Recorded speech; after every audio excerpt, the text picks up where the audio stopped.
Welcome to the Deep Dive. We dig into specialized research, filter out the jargon, and bring you the insights that matter. Today we're heading down to Central America, looking at a place that's, well, a bit of an iGaming riddle, Belize.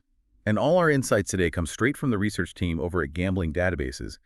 These folks really specialize in deep analysis of the global iGaming world. They look at everything, local rules, taxes, what it's like for operators, new trends, basically giving us a solid data-backed view of how these places actually work. That's right. We're sizing up Belize as an offshore spot for iGaming licenses. Now, usually when places compete for this kind of business, they offer, low taxes or they make it easy to set up. Belize, though, it's strange. It kind of does both, but in a contradictory way. On one hand, yeah, it boasts one of the lowest tax rates you'll find anywhere for iGaming companies. But, and this is a big but, it slams down some massive financial hurdles. Oh, and operators are completely banned from offering services to people in Belize. So our mission today is sort of figuring out this paradox. Who is this market actually for? Okay, let's unpack this then, starting with that big lure, the main incentive Belize throws out there, that almost unbeatable tax cap. Yeah, the tax structure is definitely their main selling point, no question. The headline number is just 0.75% of gross annual turnover, GGR, which, sounds incredibly low already. But the real kicker, it's the cap. Right, 0.75% definitely catches the eye, especially when you compare it to, say, established markets often charging 15%, maybe 20% of GGR. But how did that cap change the game? It completely shifts the focus towards, well, massive scale. There's an absolute maximum annual tax you pay, $250,000 US, USD 250,000. Now think about that. A decent-sized operator, maybe doing around, say, $35 million in GGR a year, they'll hit that $250,000 cap. But here's the thing. An operator pulling in $100 million in GGR, that's nearly triple the revenue. They pay the exact same $250,000 in tax. Wow. Okay, so if you're one of those huge global companies, that's not just saving a bit on tax. That could be millions, potentially tens of millions, saved every year, assuming, of course, you're consistently hitting those really high revenue numbers. Exactly. It's practically screaming at the high-volume global operators. And the flip side is, if you aren't pretty much guaranteed to blow past that $35 million GGR mark and hit the cap, well, then you're essentially paying top dollar for setup costs for a benefit you might not even max out. It's clearly designed to weed out the smaller guys, the medium-sized players. It favors operators who just see it as a, pure profit center. Okay, so the money side is clear. But what about the actual license? Is setting up shop as simple as the tax looks, getting coverage for different games like casino and sports? It actually is surprisingly straightforward there, which is another point in its favor. Belize offers just one license. A single comprehensive license that covers everything. So casino games, sports betting, poker, lottery, it's all under one roof. You don't need separate, often costly approvals for each different thing you want to offer. That definitely cuts down on the initial legal hassle. And they also make the business structure pretty easy for international companies. The country's official language is English, which always helps, right? And crucially, they allow 100% foreign ownership through something called an International Business Company, or IBC. Could you maybe quickly unpack what an IBC means for our listeners? Sure. An IBC, it's basically a type of company set up specifically for doing business internationally and, well, minimizing tax. It means your international earnings aren't typically subject to local Belizean corporate taxes. And importantly, Belize lets you host your servers, the core tech infrastructure, outside the country. That gives you huge flexibility, operationally speaking, which, as we'll get into, is pretty vital considering some of the local infrastructure issues. Right. Okay, here's where it gets really interesting, though. Let's flip the coin and talk about the huge hurdles. Yeah. The things that make Belize basically off limits for, 99% of iGaming businesses? That $500,000 barrier, how do they even justify that? Yeah, this is the big wall, the filter. Any operator wanting that license has to put down a mandatory USD 500,000 security deposit. And this isn't just sitting in your bank account. It's held in trust with Central Bank of Belize. It's basically indemnity, security against you breaking rules, fraud, or not paying players down the line. $500,000 just tied up, sitting there before you even start. That's huge. Especially Especially when you look at competitors. Like Curacao is often the benchmark, right? And their upfront capital needs are way lower. Oh, absolutely. The comparison is stark. That $500K deposit puts Belize way up there among the highest security deposits globally for these kinds of offshore setups. And remember, that money isn't earning you interest, it's just locked away, so you've got a serious opportunity cost. If that $500,000 could be making you, say, 5% or even 10% elsewhere in your business or investments, you're effectively losing $25,000 to $50,000 a year just because that capital is stuck with the central bank. A significant financial drag. And that's just the deposit, remember. You add the application fee, that's another $15,500. Then legal fees, setup costs, annual license fees. You're looking at a bare minimum initial investment of around USD 651,500. But honestly, depending on how complex your company's structure is, it could easily push past $1.8 million. So yeah, instantly knocks out startups, wipes out most medium-sized operators who are looking for a more affordable offshore base. So the barrier is definitely set high.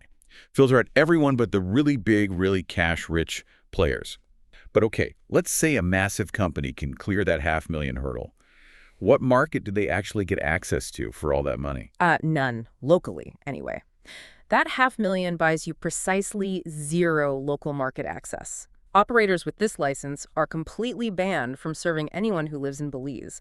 That's about 417,000 people they can't target. So it's purely an administrative setup. The license only exists to let you serve international markets. You're basically paying Belize's high entry fee to compete globally while also dealing with Belize's specific operational rules. Wait, hang on. Did I hear that right from the source material? There's only one active online gaming license issued in Belize right now as of 2024. Just one. If that tax deal is so good for the big players, what's going wrong? What massive flaw is making almost everyone else say no thanks, even with a 0.75% tax rate? That scarcity, just one license, is kind of the smoking gun, isn't it? It strongly suggests that for nearly everyone, the financial pain and the operational headaches just aren't worth the tax savings. Plus, there's another big factor creeping in. The regulatory environment itself is getting tougher, quickly. Belize used to be known as, well, pretty hands-off, very permissive.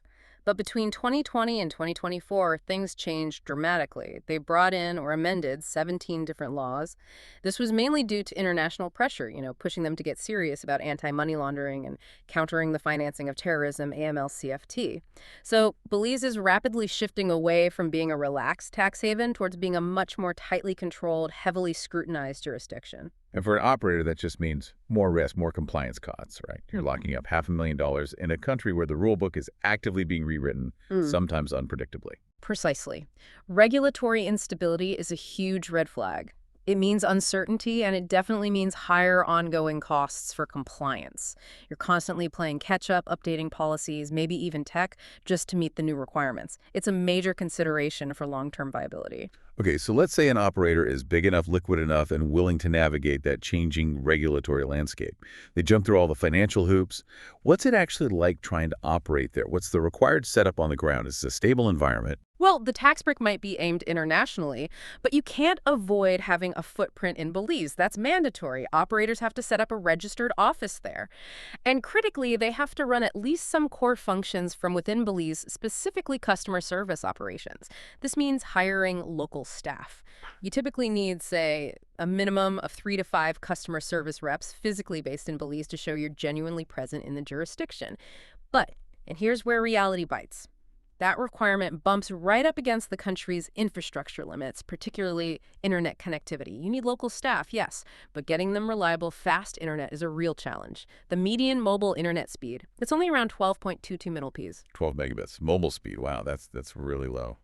Slower than home internet was maybe a decade ago for many people. What does that actually mean for an iGaming company? It makes the sophisticated stuff really difficult, especially real-time things like trying to offer high-quality live chat support or dealing with complex issues for live casino games. It becomes unreliable, laggy. Fixed broadband is better, yeah, around 44 millibps median, but that's heavily concentrated in the main towns, the urban areas. So it really limits where you can realistically set up that required local office and find staff who can actually connect properly. Okay, so you have to have local customer service, but the local tech makes it hard for them to do a top-notch job in real time.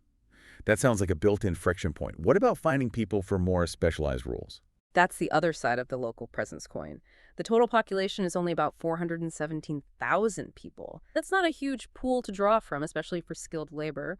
Finding people for specialized roles, think compliance officers who actually understand all those new, complex AML-CFT rules, or experienced fraud analysts or high-level IT network engineers, it's tough. they're scarce. So the operator either has to spend big to bring in international talent or invest heavily in training local hires, which again just adds more cost and complexity to the whole thing. And finally, let's touch on money movement. Players making deposits, withdrawals. International iGaming increasingly leans on modern finance, right? Crypto's huge. How easy is it for operators to handle transactions in Belize? Yeah, they hit some serious roadblocks here too. First off, cryptocurrency is banned completely, at least for any virtual asset activities until December 31st, 2025 at the earliest. Now, absolutely, it's a tough spot. You've got regulators breathing down your neck with all these new laws demanding stricter checks. But you're operating in an environment that just doesn't have the basic digital tools to make compliance easy. It creates this sort of constant high-risk feeling. It's a really strange setup when you step back. Forced local office, forced local hires, contributing locally in that sense, but you can't sell your product to anyone in the country. It feels more like an administrative requirement than a commercial strategy. So, pulling it all together then, what does this really mean? Belize seems like a very, very specific niche. That amazing tax rate for the really big guys is weighed down heavily by, well, the massive capital you have to lock up, zero chance of tapping the local market, and some serious operational headaches like slow internet and finding skilled staff. That's pretty much the verdict, yeah. For the vast majority of iGaming operators out there, Belize just doesn't stack up economically against other options, like Curacao, for instance. Why? Because you have to be a truly high-volume player, one who knows for sure they'll smash past that 35 mental GGR mark to benefit from the $250 K cap. And you need, realistically, over $1 million just sitting around, ready to deploy for the deposit, the fees, the setup, and absorb that opportunity cost. If you don't tick both those boxes, then that huge barrier to entry isn't filtering. It's just, well, it's a capital trap. Which leaves us with a final, maybe provocative thought for you, our listener, to chew on. We've seen this rapid tightening of the rules, AML-CFT enforcement getting much stricter over the last few years, driving up compliance costs.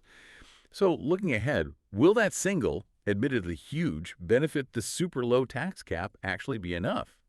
Will it be enough for Belize to keep any kind of competitive edge against other offshore spots that are maybe less restrictive or less risky from a regulatory standpoint? Does that risk eventually just become too big, even for the best tax deal?